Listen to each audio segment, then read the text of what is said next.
Jack Carter first set foot on the mysterious planet Vespera Prime when both suns hovered in the violet sky, casting dueling shadows upon the dusty plains. He had arrived there as part of a mission that was neither glorious nor entirely honorable, for he had been, not so long ago, a soldier of Earth's clandestine special forces.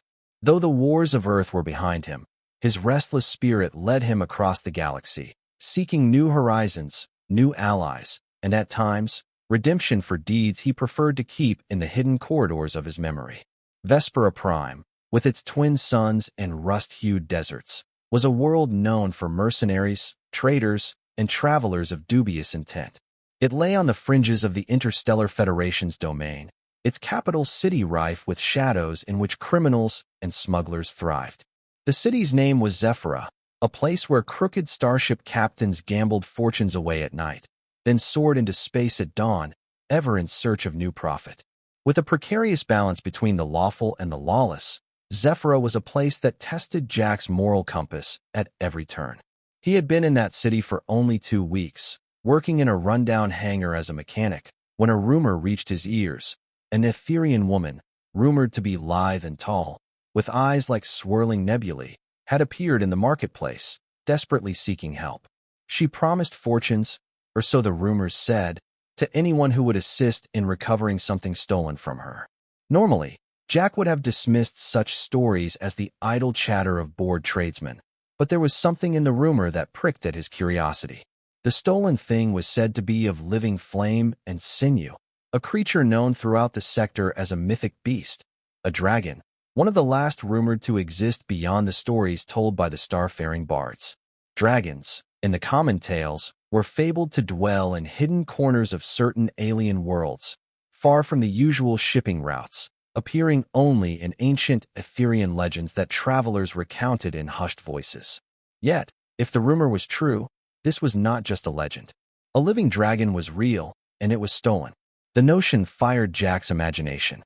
He was accustomed to the gritty truths of war, so a brush with a living legend both intrigued and unsettled him. He ventured to the edges of the marketplace, a sprawling patchwork of stalls teeming with exotic goods. Shimmering crystals from the gas mines of Arcturia, sweet-smelling spices from the aquatic world of Oceania 3, and dangerous weaponry forged in the secret foundries of Mars. There he spotted her at last, the Etherean woman, standing tall in a swirl of starlight-colored garments that billowed around her. Her face was slim, her skin a faint silver, and her hair fell in obsidian waves that caught the saffron glow of the nearest sun. But it was her eyes that unsettled Jack the most. They flickered like cosmic storms, as if entire galaxies danced in her gaze, and in them he perceived not desperation alone, but fierce determination. She introduced herself as Lyra. Her voice was softly resonant, each syllable suffused with an otherworldly quality that entranced passers-by, despite the clamor of vendors haggling mere feet away.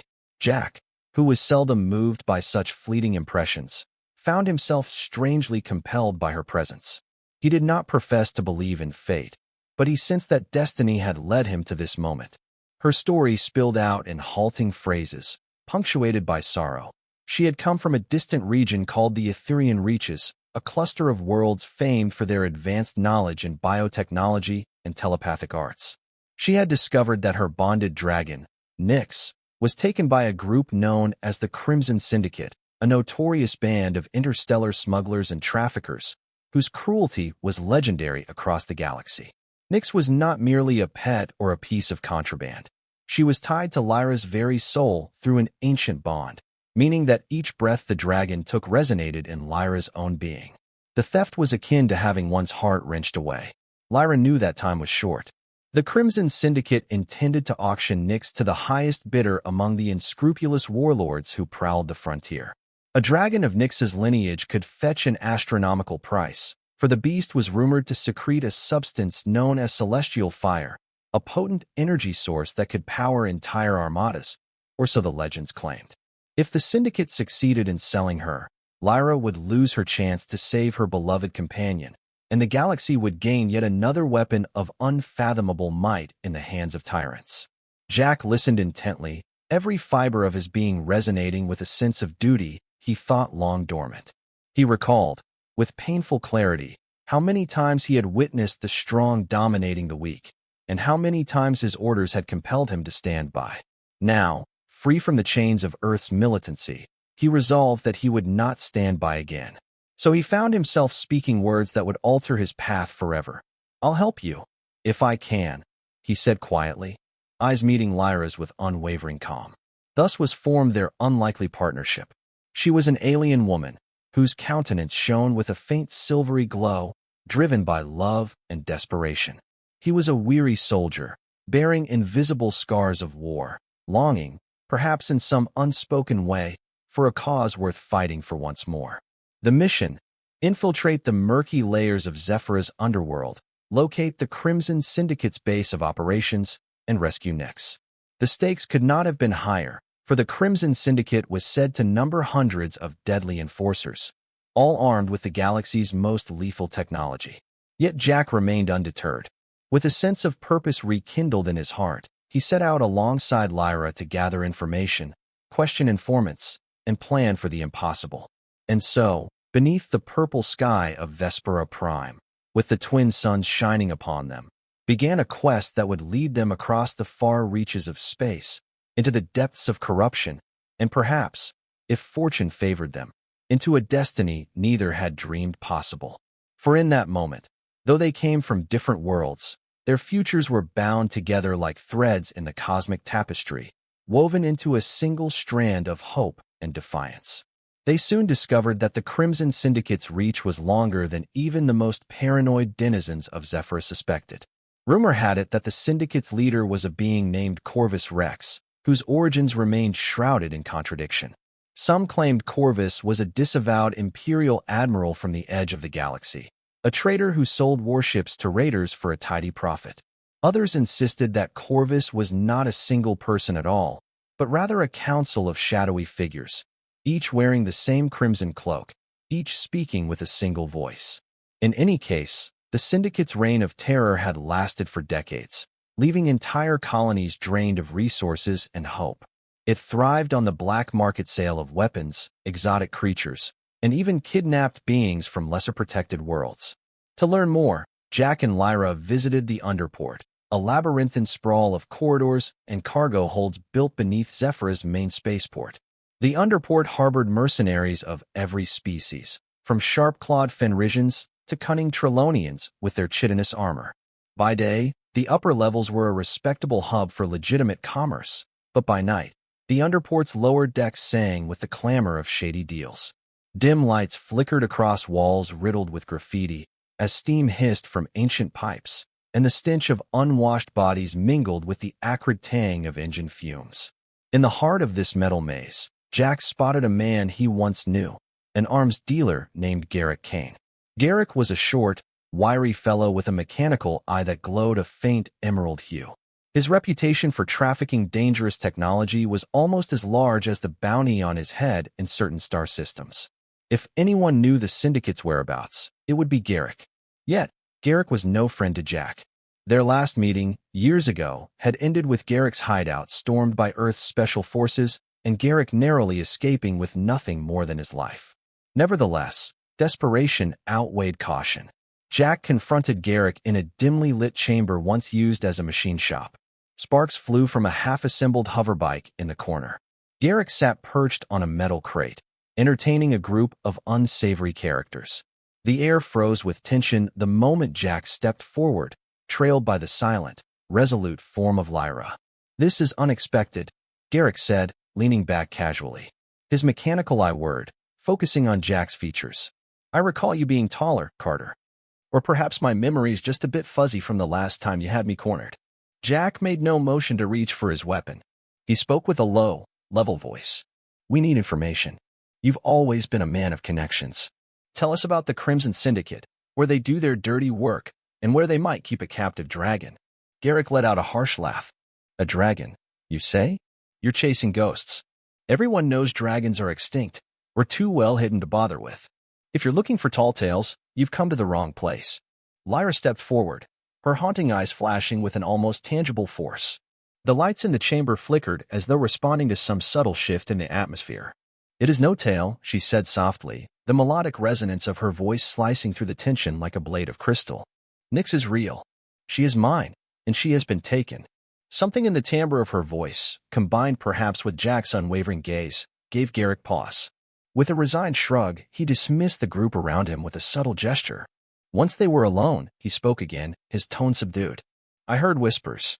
The Crimson Syndicate brought in a large crate days ago, one rumored to pulse with a strange energy signature. They keep it in the old sub-level storerooms beneath the marketplace, storeroom 47 if my contact is correct. They're planning to move it off-world soon, though the exact timing's uncertain. Security is tight, at least a dozen heavily armed guards, plus automated turrets. Jack exchanged a glance with Lyra. Storeroom 47 was a notorious spot, used for contraband that was too dangerous or too volatile to be handled in the regular black market. If Nyx was indeed there, they would have to act swiftly. And Corvus Rex? Jack prodded. Is he here, or is that another rumor? Garrick rubbed the back of his neck. I've got no direct confirmation, but there's been an unusual buzz around Vespera these past few days. Syndicate foot soldiers are on edge, doubling patrols. If Corvus isn't here now, he soon will be. Big deals like a dragon don't happen every day. Lyra's face hardened with grim resolve. The idea of Corvus Rex, the fabled leader of the Crimson Syndicate, made the rescue mission all the more perilous. Yet, she had already committed to braving any danger. Before parting ways, Garrick cast a sidelong glance at Jack. You know, Carter, there's a bounty on your head in some circles. The Syndicate might pay handsomely for your capture. Why risk your neck for this? You owe the Etherian nothing. Jack did not flinch. We're done with your cynicism. We've got what we came for. Garrick shrugged and flashed a crooked grin. Suit yourself. But be careful. The Syndicate's not known for mercy. With that, Jack and Lyra returned to the streets above, their plan beginning to take shape. First, they would infiltrate storeroom 47 to confirm if Nyx was truly there. Then, if the rumors proved correct, they would find a way to sabotage the Syndicate's defenses, free the dragon, and disappear before Corvus Rex could spring his trap. The notion of slipping away from the underworld's deadliest criminals made Jack's pulse race. Yet, the unwavering determination in Lyra's eyes buoyed him, reminding him that the risk was worth it. No cost was too great for such a mission. As the twin suns began to set, painting the sky in overlapping shades of crimson and gold, they found themselves standing on a high balcony overlooking Vespera's bustling districts. The fading light cast elongated shadows across their faces, heralding the onset of night, when the true predators of the city would soon prowl. Lyra's voice trembled with a quiet intensity. I can feel Nyx's presence, she whispered, placing a hand over her heart. We share a bond that not even the Syndicate can sever. Though she is distant, I can sense her fear. Every passing moment hurts her, and so it hurts me. Jack nodded, thinking back to the day's revelations. We can't fail, he said simply. It was a declaration that neither took lightly. Failure would mean the loss of Nyx, the heartbreak of Lyra, and the triumph of the Syndicate, a victory that would further embolden criminals across the galaxy. Sighing, Jack led Lyra down the winding metal staircase, forging ahead with cautious determination. They would gather supplies, recruit any sympathetic allies they could find, and then slip into the underport's deeper recesses. Little did they know that, even then, Syndicate watchers hidden among the crowds had already taken note of their movements. The wheels of fate were turning, each rotation echoing with the promise of confrontation. Danger was swiftly closing in, as unstoppable as the inexorable cycle of day and night. And soon, their courage would be tested in ways neither of them could have foreseen. Night descended upon Vespera with a smothering quietude that magnified every distant shout, every metallic clang. Under the pale light of the city's flickering neon signs, Jack and Lyra navigated the winding pathways that led to a small safe house on the outskirts of the underport. The place was recommended by an old comrade of Jack's, someone he trusted enough to provide a low-profile haven, if only for a short while. The safe house stood hidden between looming warehouses, its entrance marked by a dull, gray door half obscured by shadows. Inside, the dim corridor opened into a single living space furnished with a battered couch, an ancient hollow table, and a few rickety chairs. The stale air smelled of dust and machine oil. It was no palace, but it would serve their purpose. Lyra seated herself at the hollow table, her slender fingers tracing faint patterns on its scuffed surface.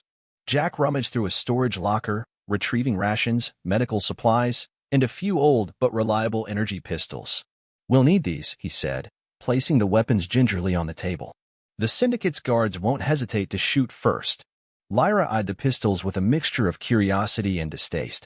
Etherians, with their innate psionic abilities, seldom relied on such crude tools. But she understood the necessity. "Thank you," she murmured, her gaze distant. "Weapons alone won't guarantee success, but they may buy us precious time." Jack paused, regarding her. "You mentioned you have some telepathic skills, or a sense of empathy with living creatures. Can that help us get past the guards?" Lyra inhaled slowly, as though summoning her inner reserves. "Etherians do have certain abilities," she said quietly. "But deep infiltration, especially against multiple armed enemies, requires precise control. I might disorient a few individuals or cloak our presence temporarily in their minds, but if they're trained or wearing mind-shielding devices, my efforts could fail. Worse yet, the mental strain might overwhelm me." Jack nodded in understanding. "We'll do what we must. We can't rely solely on brute force, or on your abilities, to see us through. We need a better plan." They spent the next hour discussing details. Storeroom 47, hidden in the old sub-level complex, was reputed to be a maze of corridors behind reinforced security doors. According to Garrick's intel, the Syndicate had at least 2 platoons of hired muscle patrolling the area, with cameras and turrets placed at every entry point. The only feasible way in was through a service hatch that the Syndicate themselves might have overlooked. Jack projected a makeshift map onto the hollow table, showing the underport's labyrinth of corridors and maintenance tunnels.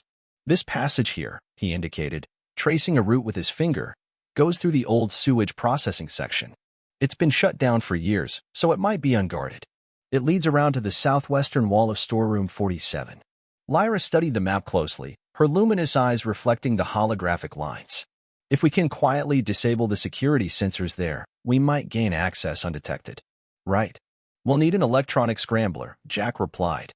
"I think I know a place where we can get one, an electronics bazaar in the deeper part of the underport. It's risky, but we have no choice." He rose from the table and walked to the safe house window, gazing out at the distant silhouettes of industrial spires. Overhead, the night sky of Vespera Prime glimmered with unknown stars. Though Zephyr's neon haze obscured much of the celestial grandeur, Jack could feel the weight of the galaxy pressing down on him, reminding him of how small and fragile hope could be in a universe filled with danger. Silently, Lyra joined him, her voice trembling. "Thank you for this, Jack Carter. You barely know me, yet you've chosen to stand by my side." "Why?" He exhaled, a faint bitterness twisting his features. "I've seen too many people lose what they love. I've been powerless to stop it in the past, either by duty or by the constraints of war. This time, I choose to do something." His gaze flicked to her, finding unexpected warmth in her cosmic eyes. "Besides, you're the first person I've met in a long time who believes in something bigger than profit or survival." Lyra's lips curved into a tender smile that brightened her silver features. "I won't forget your kindness. Nor will Nyx." Jack nodded, and for a moment, the tension that weighed on them both lifted, replaced by a fragile bond that hinted at possibilities neither had dared to contemplate. But the respite was short-lived, for the city itself seemed to vibrate with the knowledge of their task. At dawn, they ventured out, using the crowds to cloak their movements. The electronics bazaar lay in a deep subterranean passage, lit by flickering bulbs and pop-up plasma torches. Vendors hawked illegal signal jammers, counterfeit starship parts, and experimental weaponry rumored to be stolen from top-secret labs. While Jack haggled with a grizzled mechanic over an electronic scrambler, Lyra wandered among the stalls, her senses sharp for any sign of danger. She could feel an undercurrent of tension in the air, as though the bazaar's regular clientele was on edge. Whispers floated around them, rumors that the Syndicate was ramping up its presence, that a high-value item was soon to be moved off-world. In hushed corners, the name Corvus Rex passed from trembling lips to furtive ears. Suddenly, Lyra felt a jolt of alarm. Through the crowd, she spotted a pair of Syndicate enforcers moving methodically from stall to stall, showing holographic images to the vendors. Images of 2 individuals, one a rugged-looking man with short, dark hair, the other an Etherian woman of striking appearance. They were searching for Jack and Lyra. She wove her way back to Jack's side, discreetly tugging on his sleeve. "We have to go? Now. They're on our trail." Jack's eyes narrowed as he quickly concluded the transaction. The scrambler was a small device, shaped like a metal disc, with a blinking green light. "I've got what we need," he muttered, slipping the item into his jacket. "Let's move." With careful urgency, they left the bazaar, slipping down side tunnels and half-collapsed corridors. Footsteps echoed behind them at intervals, along with the muffled buzz of voices. Their hearts pounded as they navigated through the gloom. The tension was nearly unbearable, each moment laden with the possibility of discovery. Finally, they found a decrepit service ladder leading up to a hatch that opened near the safehouse district. As they emerged, sweat dripped down Jack's brow. He quietly slid the hatch shut behind them, then paused to listen. All was still, save for the faint hum of machinery in the distance. Lyra's shoulders trembled. "They're closing in on us. If the Syndicate has our descriptions in the open, it's only a matter of time." Jack pressed a reassuring hand to her arm. "Once we free Nyx, we'll get off this planet. But for now, we lie low. Tonight, we strike." Neither spoke further. Their plan was set, their course unalterable. As the battered city rose before them in the hazy light of Vespera Prime's first dawn, they steeled themselves for the coming storm, aware that destiny balanced on the razor's edge. The hour of reckoning was near, and all that remained was courage, and perhaps a final measure of faith in something beyond either of them. As evening's dark veil descended once more, Jack and Lyra prepared for their perilous infiltration of Storeroom 47. They made final checks on their gear. The electronic scrambler, energy pistols, short-range communicators, and a compact toolkit for bypassing mechanical locks. Though the air in the safe house was stale, every breath felt charged with anticipation. The approach would be a test of stealth, timing, and no small measure of bravery. Once they slipped into the old sewage processing tunnels, they would have to rely on the meager light of their wrist lamps and the flickering data from a handheld scanner Jack had salvaged years ago. Lyra tucked her star-colored robes close, exchanging them for darker, nondescript attire that blended better with the shadows. Still, her silver complexion faintly glimmered in the dim glow, lending her an ethereal presence despite the grim task ahead. They set out, slipping through deserted backstreets until they reached a rusted metal gate that barred entrance to an abandoned maintenance sector. Jack used a small plasma torch to cut through the ancient lock, and they descended a long, winding staircase of corroded metal steps. Each footstep echoed hollowly, an omen of what lay ahead. The tunnel at the bottom was a narrow, curved passage where stagnant water still trickled. The ceiling dripped with condensed moisture, and the walls bore deep scars from decades of neglect. Every so often, they heard distant clanks and hisses of machinery from above, a reminder that the city continued its nightly routines while they waged a secret war against one of the galaxy's most feared criminal organizations. Jack led the way, the scanner's screen casting a pale, greenish glow across his resolute features. He paused at intervals, checking the readings, making corrections to their route. Lyra followed, carefully stepping around debris and broken pipes. Though her mind was focused on the present danger, part of her yearned for a telepathic link with Nyx, a shared consciousness that had once brought her solace. Now, that connection was faint, overshadowed by the Syndicate's cruel confinement. At last, they arrived at a rusted service hatch set low in the corridor wall. Jack crouched before it, wiping away years of grime, then tested its hinges. It creaked but did not open. "Let's hope the Syndicate didn't weld this shut," he muttered. With delicate precision, he attached a small mechanism from his toolkit to the hatch's ancient control panel. Sparks danced in the dark as he manipulated wires and circuits.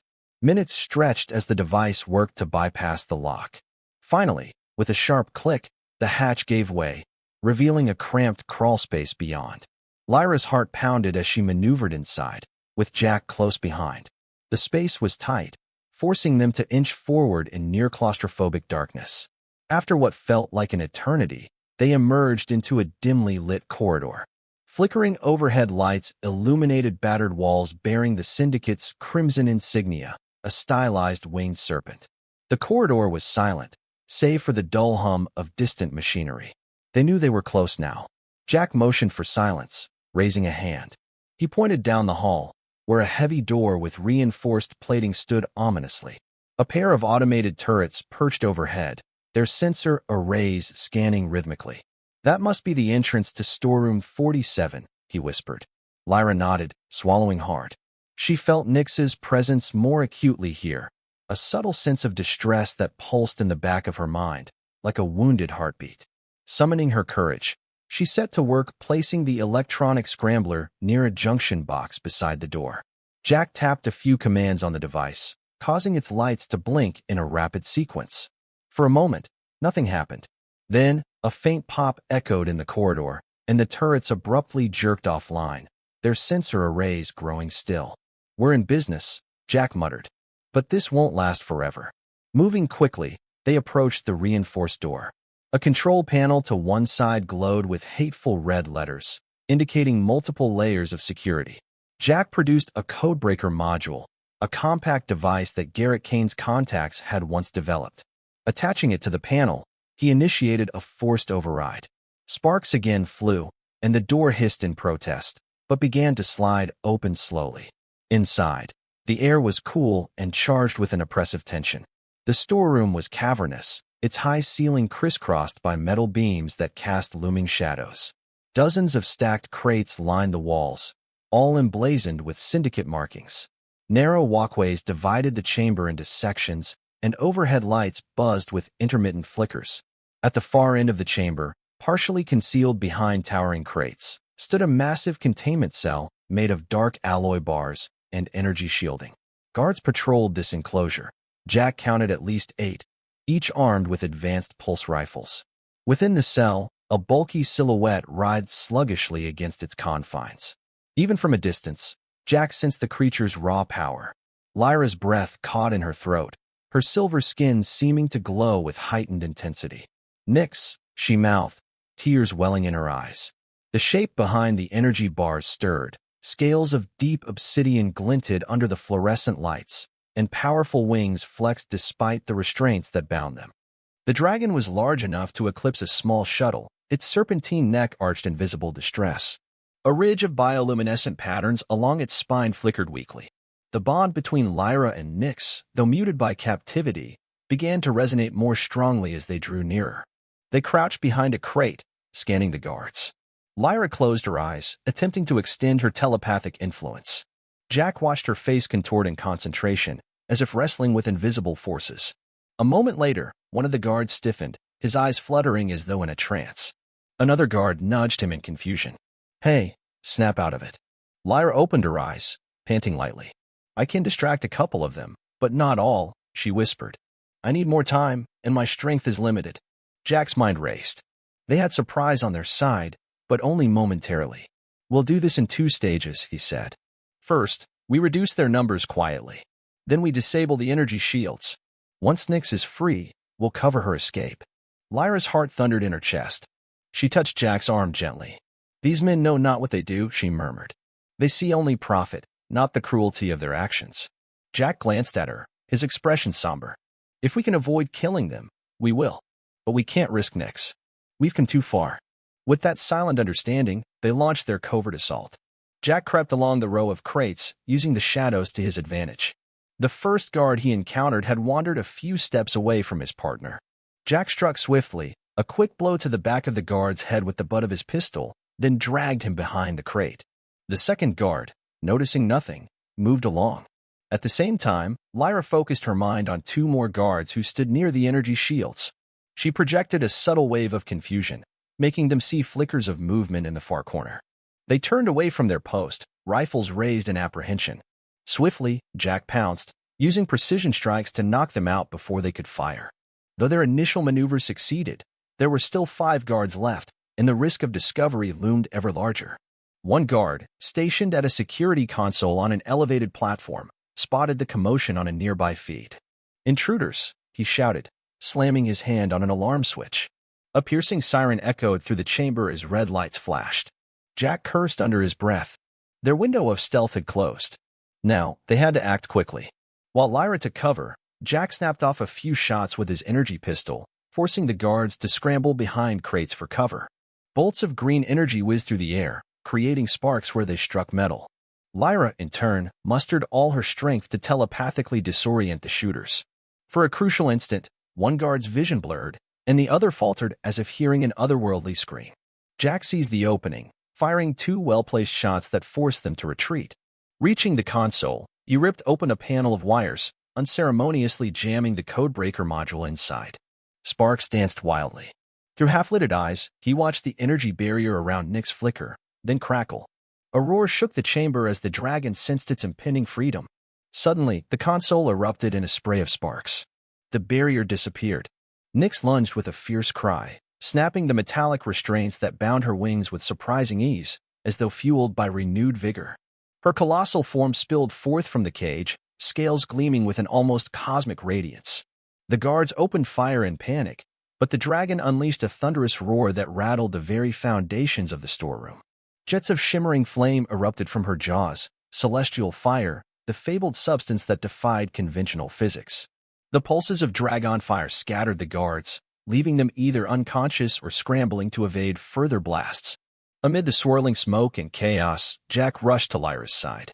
A gentle wave of heat enveloped them as Nyx hovered protectively, her enormous wings spanning the length of the chamber. Lyra, tears streaming down her cheeks, reached out both hands. The dragon's obsidian-scaled head lowered, pressing its snout against Lyra's palms in an almost affectionate gesture. "Nyx," Lyra whispered, her voice thick with relief and wonder. She could feel the bond surging to life, a deep psychic connection that transcended language, forging an unbreakable link between their hearts. Before they could fully savor the reunion, a warning klaxon blared, and heavy footsteps echoed beyond the storeroom's main entrance. Reinforcements were coming, syndicate soldiers armed with heavier weapons, perhaps even mechs. They had mere seconds to decide their next move. Jack wasted no time. "We've got to get out now," he said, voice tight with urgency. Lyra nodded, placing one hand on Nyx's flank. The dragon regarded Jack briefly, as if measuring his worth. Then, with a swift motion, Nyx arched her wings in invitation. Gathering courage, Jack climbed onto the dragon's back, right behind Lyra. The moment was surreal, the towering creature humming with immense power beneath him. Smoke curled through the chamber, and the sounds of syndicate reinforcements drew ever closer.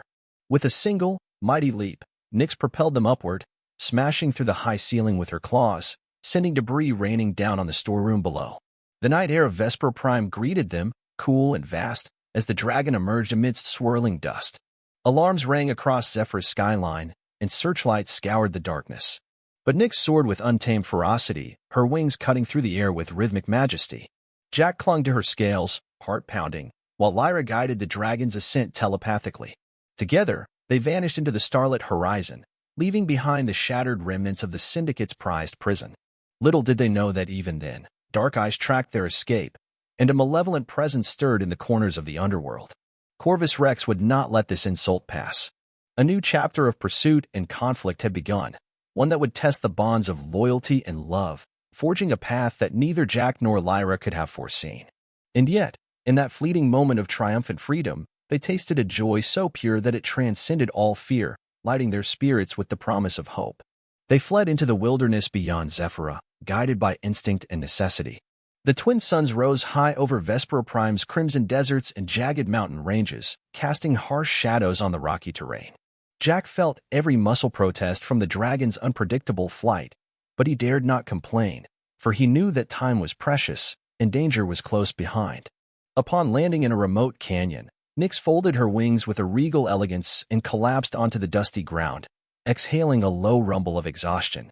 Lyra slid down the dragon's flank, instantly reaching out with her telepathy to soothe Nyx's battered spirit. Jack took in the surroundings, a labyrinth of towering rock walls and narrow pathways, the perfect hideout for fugitives in need of respite. Yet even in this relative refuge, their safety was precarious. The Syndicate would not rest until Nyx was reclaimed or destroyed. Jack and Lyra had no illusions about the determination of Corvus Rex, whose wrath they had surely incurred. They had to find allies, or perhaps stir the hearts of those oppressed by the Syndicate's iron fist. Over the next few days, as they recovered from their daring escape, Jack discovered more about Lyra's heritage and Nyx's unique abilities. Lyra explained how Etherians had long served as guardians of dragons, forging bonds that preserved these majestic creatures in the face of galactic expansion. Their telepathic gifts enabled them to communicate with dragons on a profound level, drawing on shared energies that went far beyond the physical. Nyx, in particular, was rumored to be among the last of an ancient bloodline capable of producing celestial fire. This phenomenon, once whispered of only in hushed legends, ignited a star-like flame that could warp reality's very fabric. Such power could be harnessed for healing, creation, or destruction, It all depended on the bearer's intent. In the wrong hands, celestial fire might shift the balance of galactic power. It was no wonder the Crimson Syndicate coveted such might. Despite the dangers, a curious peace settled among them in that hidden canyon. Jack fashioned a temporary shelter from the rocky overhang, using tarps and spare parts that Nyx had carried from the storeroom's debris. Lyra tended to the dragon, carefully removing the last of Nyx's restraints and treating raw wounds left by the Syndicate's harsh captivity. At night, the three watched Vespera Prime skies, which shimmered with the faint glow of thousands of distant stars. Sometimes, a hush fell upon them as Lyra, lost in telepathic communion with Nyx, glowed with a soft, silver luminescence that illuminated the canyon walls. In those quiet hours, Jack felt an unexpected kinship forming. He had always thought of himself as a loner, a soldier shaped by conflict, haunted by regrets. Now, he found solace in the companionship of an alien woman and her dragon, tethered by a cause that defied all logic, to stand against tyranny, to shield a creature of mythic power from exploitation.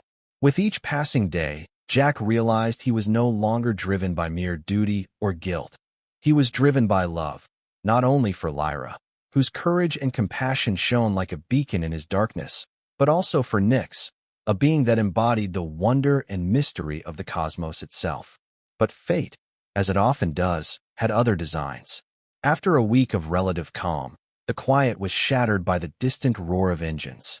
A patrol of Syndicate skiffs descended upon the canyon, dust swirling in their wake.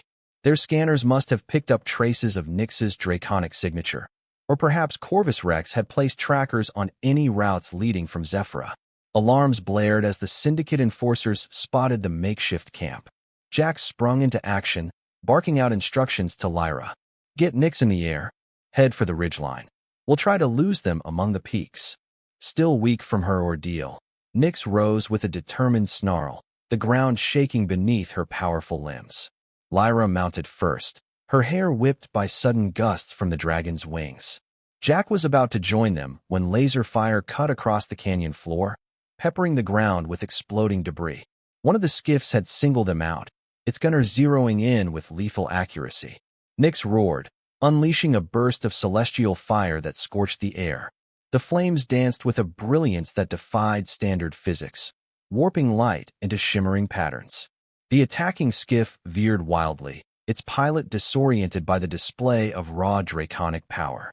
Jack seized the moment, leaping onto Nyx's flank. With a mighty push of her wings, the dragon vaulted skyward. The chase was frantic. Syndicate skiffs, sleeker and faster than most standard craft, weaved among the rocky spires in pursuit.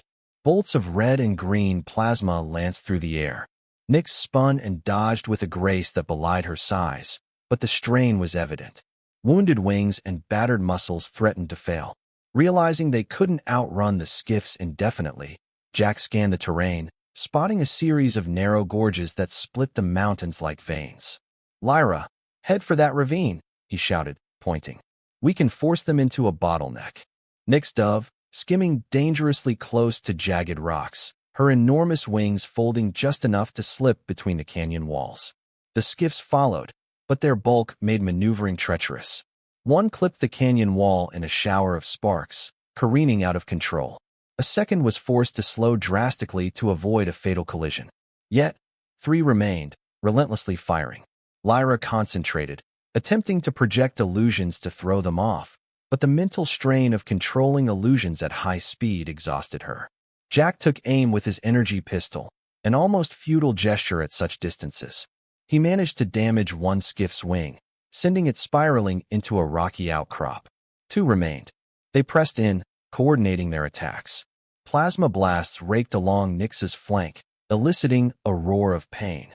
Desperation flooded Jack. If they couldn't turn the tables soon, the dragon might collapse from injury or exhaustion.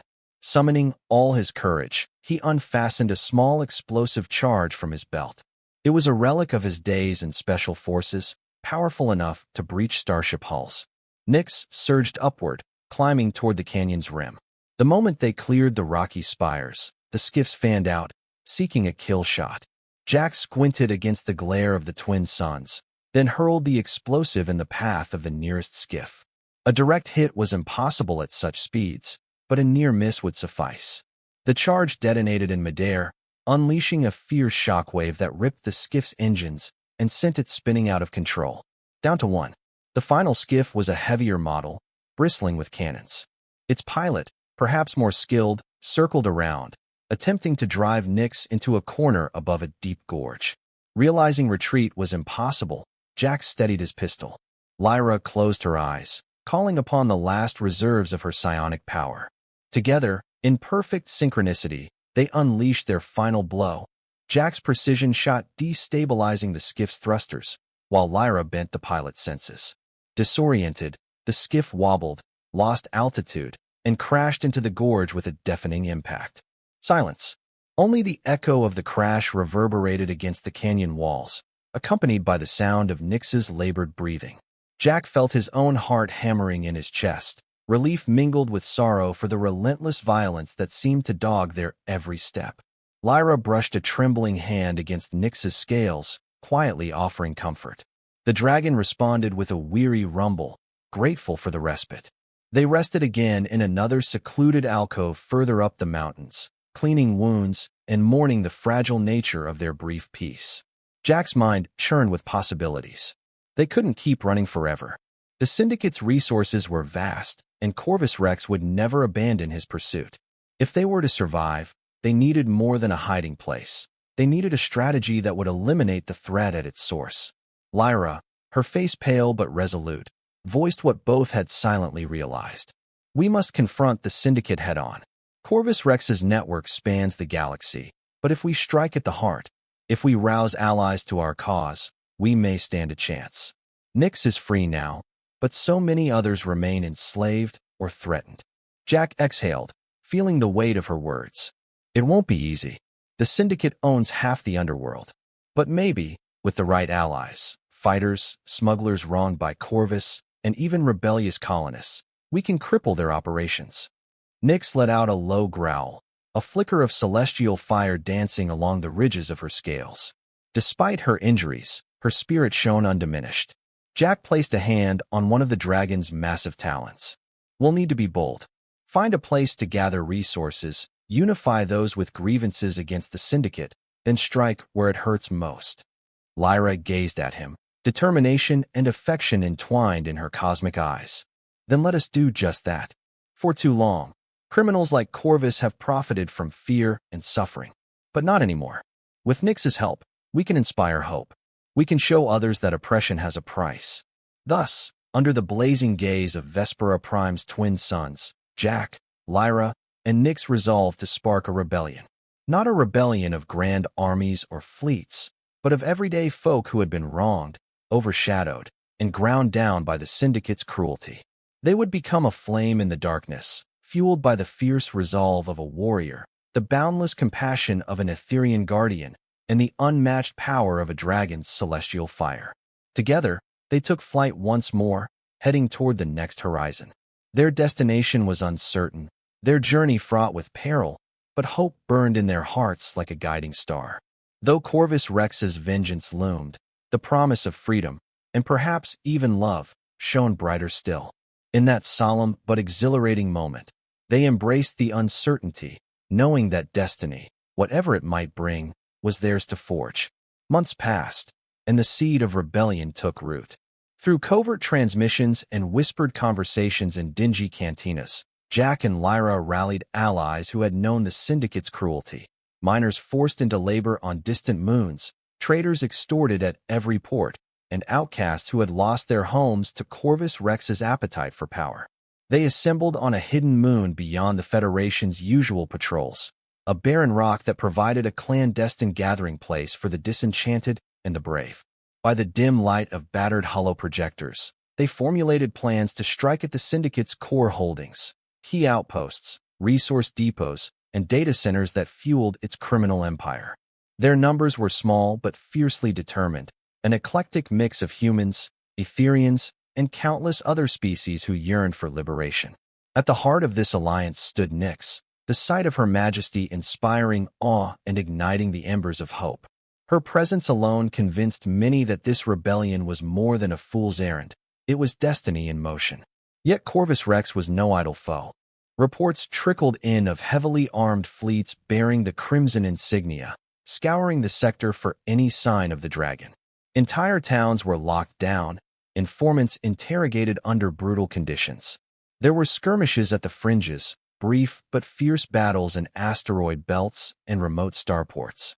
The rebels scored small victories, ambushing syndicate convoys or liberating captives. In response, Corvus strangled trade routes, spreading terror to discourage any who might dare side with Jack and Lyra. Then, at last, the confrontation arrived.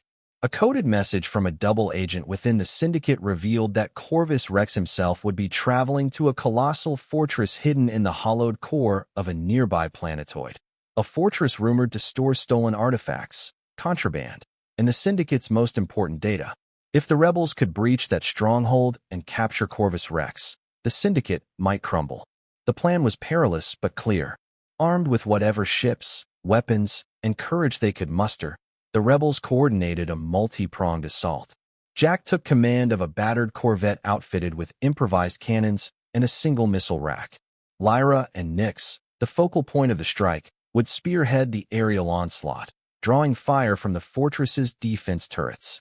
Meanwhile, squads of rebels and smaller craft would slip through infiltration tunnels, aiming to sabotage the power grid. Under a star-speckled canopy, the rebel flotilla soared toward the planetoid. The fortress loomed before them, a mass of fortified metal spires bristling with gun emplacements. Planetary shields glowed around it in a faint blue shimmer, daring any intruder to test their strength. Jack felt his nerves sing with adrenaline, recalling the countless battles of his past. This time, though, he fought not for a government's cause or for a clandestine mission. He fought for freedom, for love, and for a future unbound by fear. The assault began in a blaze of energy bolts and rocket trails. The fortress's heavy cannons thundered, lighting the black vacuum of space with lethal arcs. Rebel ships weaved and darted, exchanging bursts of plasma. Nyx, gliding on cosmic wings, exhaled streams of celestial fire that rippled across the fortress shields, testing their integrity. On the ground, infiltration teams raced through hidden access points, using codebreakers and demolitions to rupture sealed corridors. Corvus Rex responded with ruthless efficiency, deploying squadrons of syndicate fighters and activating automated mechs within the fortress halls. Casualties mounted on both sides. Ships exploded in silent blooms of fire against the starry backdrop. The fortress's outer battlements took a heavy toll on the rebel forces, threatening to scatter them to the solar winds. But the rebellion had a wild card. The raw might of a dragon determined to protect her bonded soul.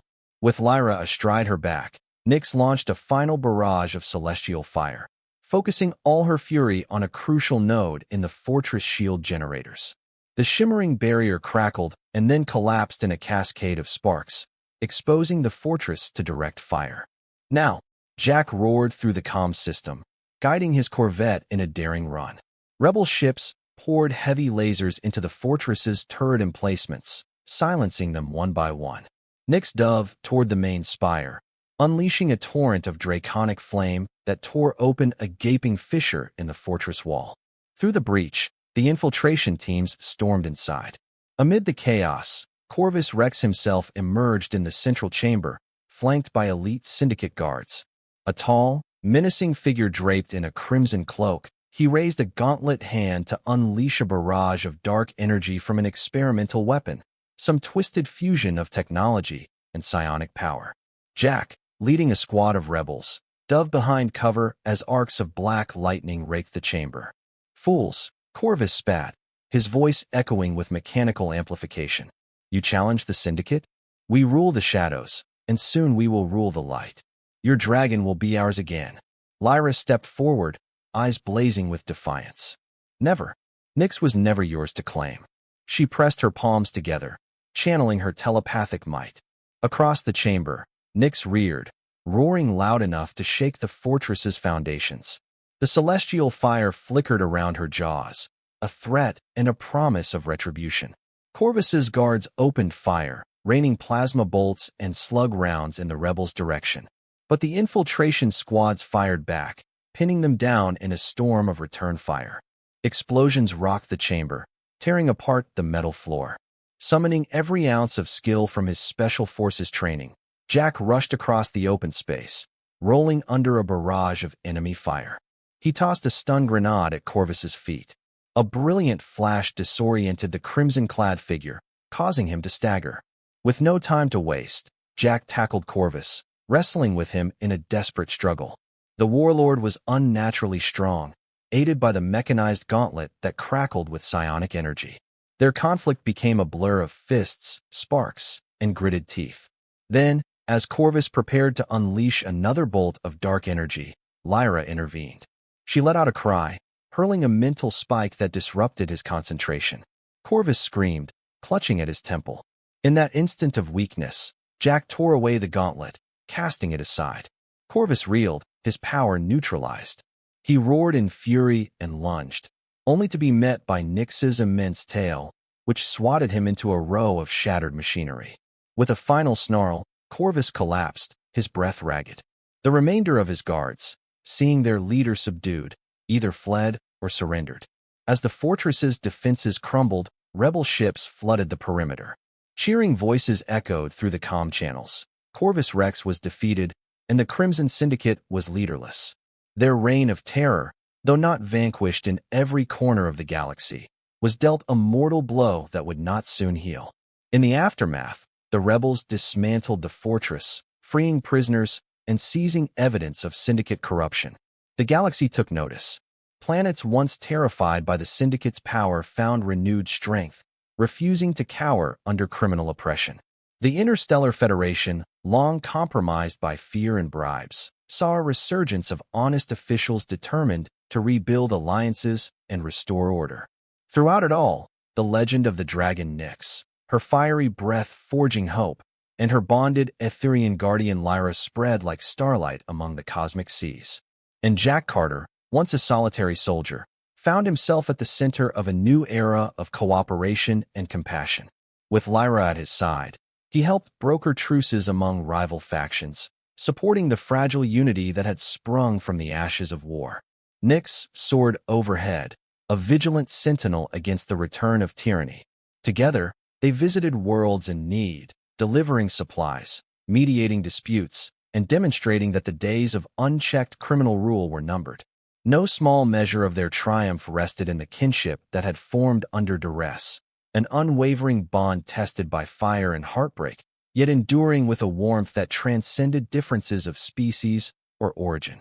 Lyra and Jack, bound by shared purpose, discovered in each other the solace of understanding, the gentle spark of love unlooked for but deeply cherished. Nyx, no longer imprisoned, reveled in her freedom, her celestial fire shining not as a weapon of conquest, but a beacon of hope for all who sought liberation. Finally, on a day when Vespera Prime's twin suns shone brightly in a sky cleared of Syndicate ships, a grand ceremony took place in Zephyrus Central Square. Citizens, once cowed by fear, gathered in celebration. Refugees returned from distant hideouts, merchants reopened their stalls, and children ran freely through the streets. At the center of it all, Jack and Lyra stood with Nyx, welcomed by grateful voices, treated not as outlaws, but as saviors. In a speech that echoed through the city's rebuilt loudspeakers, Jack praised the courage of every individual who had joined the fight, asserting that the victory belonged to them all.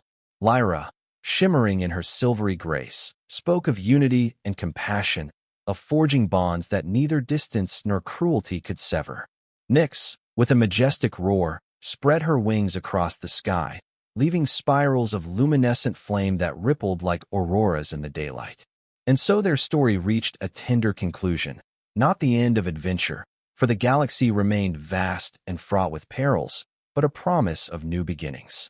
Where once tyranny had thrived, a fragile peace took root, nurtured by the memory of how the mighty could fall when confronted by courageous hearts.